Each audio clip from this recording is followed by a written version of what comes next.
So 2014, it was a turning point in my life, probably the most dramatic change in my life. And what led to it was pretty interesting. So I'm gonna go into details with it, especially from January to November. It was even going to December afterwards was pretty interesting. So the beginning of the year, I was going to the gym and I was wanting to be an actor. So I was taking audition prep classes and I was tanning. I was very big into like the pretty boy look, keeping everything well groomed. Not even to the extent now, but uh, it was the point of like I wanted to look the part, I wanted to feel the part, and so I was taking those classes like once or twice a week. I can't remember exactly. I think it was just once. I met up. It was a city thing, so I would go to it, signed up for it, paid the fee. I'd go to the gym on the other days, tan, and I was looking to become an actor, taking it serious, wanted to know what I could do to improve this. And even down to my diet. So at the time, I learned about Carbonite Solution by John Kiefer, and I was basically doing low carb 5 days out or 6 days out of the week at that time, low carb, medium fat, high protein, and I would do that initially 6 days a week, and then that seventh day, I would go work out, make sure I was depleted as much as possible, and just have carbs afterwards. I mean, there was no limit. Like I had donuts, pizza, cookies, no limit. I didn't put no limit on it. And I enjoyed it. Like I didn't have to track nothing. I just did this and it was great. And so I was doing intermittent fasting, so to speak, with it. So I'd eat 2 meals a day. I'd have the day I had the carbs, I'd have something pre-workout, low carb, medium fat, high protein, and then after that I just put no limit on it. I didn't track it, and it worked phenomenal. It was great. And so I would do that after my workouts, doing 2 full body workouts a week, kind of similar to what I do now. And during that time, I was doing that, going to the classes, doing this. I wasn't dating; I was single. So I finally met somebody in March. We got in a relationship, still was doing the eating training the same way. By the time I finished my audition prep classes, was doing that. That was not a bad relationship, but it wasn't something that I would think that it was somebody with I wouldn't be with for the rest of my life, especially knowing what I know now clearly. But at the same time too, we were in a relationship from I think March or April, yeah, April up until August I think is when it was, and we lived together. I moved, ended up living with her. Bad idea in the first place. You don't ever come into a woman's frame, and made that mistake after that too. But ended up going into her frame. Still led like a man for the most part. Didn't know what I knew now, but it over that time, even that relationship, I had a very low tolerance for stupidity, and I was quick to just okay, I'll leave. It's not a big deal to me, and that's something that just got more and more extreme the older I got, and even up until now, in some ways, like, I don't mind being by myself. I like it, but it was a setup point then. So wasn't saved, was sleeping together, living a worldly life as usual. And there's other things I got into, like I got into playing soccer, got into just finding something to do with my time, put the acting on the side and then do that. And then once she wanted to break up, you know how most men are, they're like, okay, I'm gonna push my improvement even more now. And I did. I ended up getting on steroids. I was on test and deck at the time, and it was a bad batch. I didn't really make any improvements off of it or nothing that I recall. And I was trying to lose the weight or try to recomp, put on muscle while losing fat at the same time. And I didn't have a good supplier, so it didn't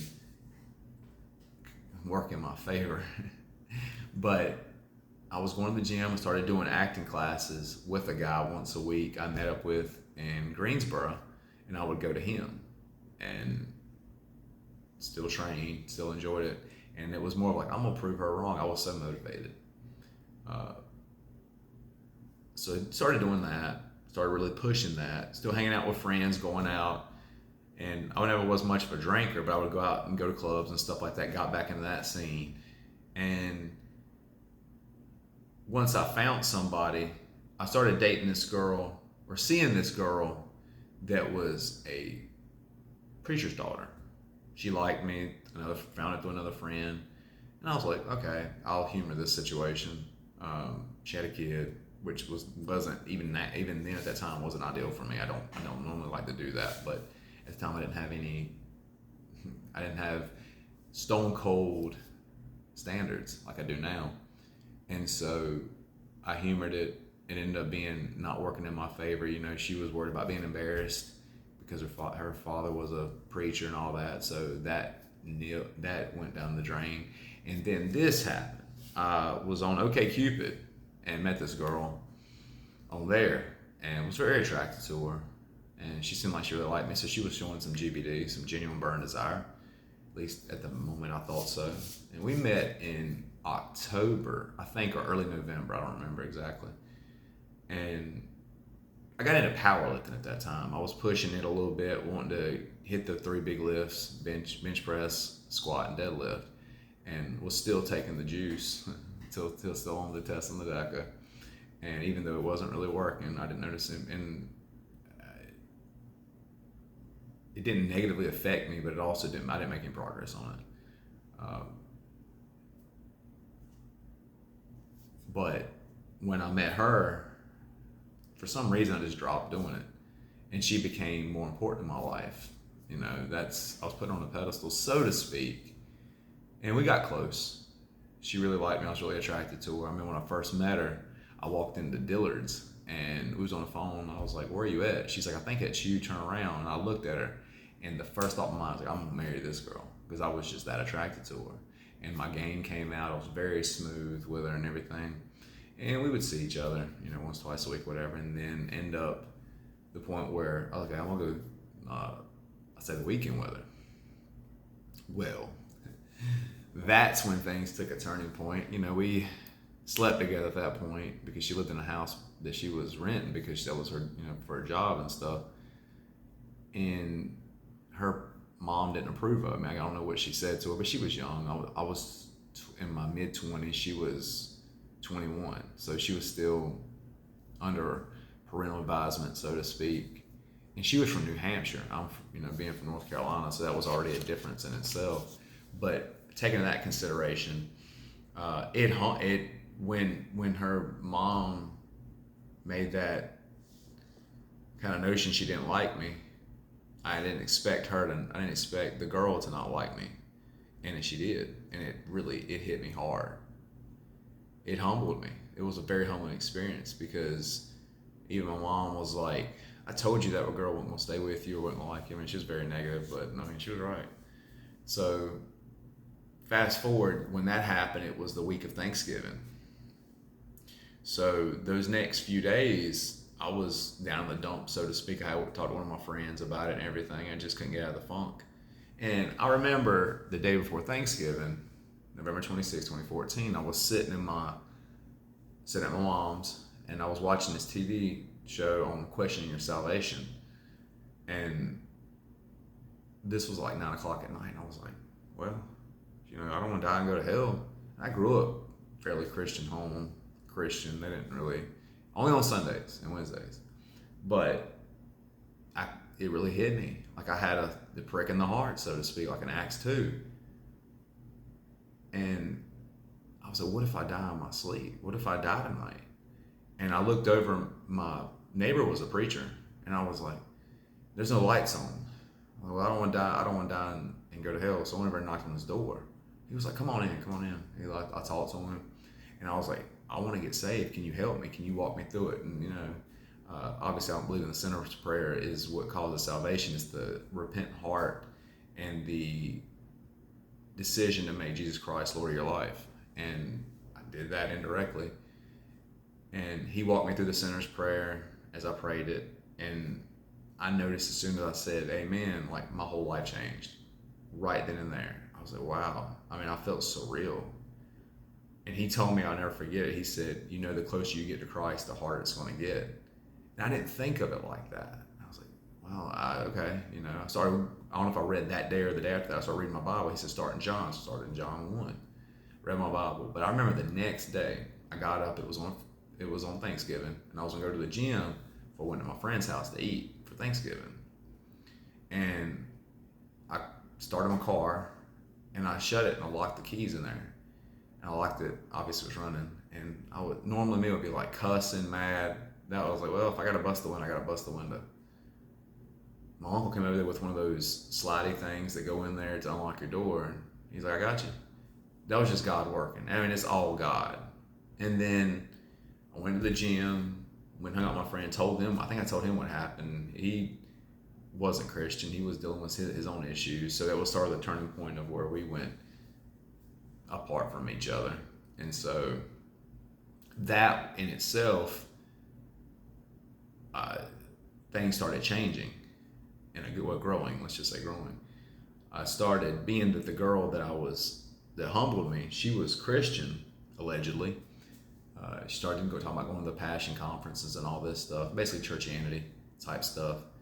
It made me want to do it just to prove her wrong, and not that I wanted to get back with her, but I was like, okay, well, I mean, I need to do this anyway, being that I'm saved. And the desire, I was on fire, and was talking about different Bible translations and being involved with the church at the time. The more I was involved, the more quote unquote Christian I was. So it wasn't a good motive, knowing what I know now, but it kept me out of doing sinful things. And during that time, I was two churches I was going to, and I picked one or the other one. It was a bigger church, had a bigger, I guess, opportunity to meet single women, good Christian girl, allegedly, and to put myself in a situation to have a good surrounding of people, or like what people like to use nowadays is being plugged in. And I was plugged in, and I didn't know any better, and I was being a part of it. I would go meet with them multiple times a week, and we go do all this stuff together. And despite knowing what I know now, just going from not being saved, just sleeping with women, you know, pursuing wanting to be an actor, compared to doing it later in the year after a breakup, pursuing excellence. But God was the missing piece. God was the missing piece. Having Jesus Christ, Lord of my life, was the most important thing that I needed in my life, and the best decision I ever made. And so after that time, things started happening for me, but I was still a young Christian, obviously. But I wanted to get back into football. I went and played with a group of friends at the church, and I had an athleticism I don't even remember ever having. I was like, wow, where did this come from?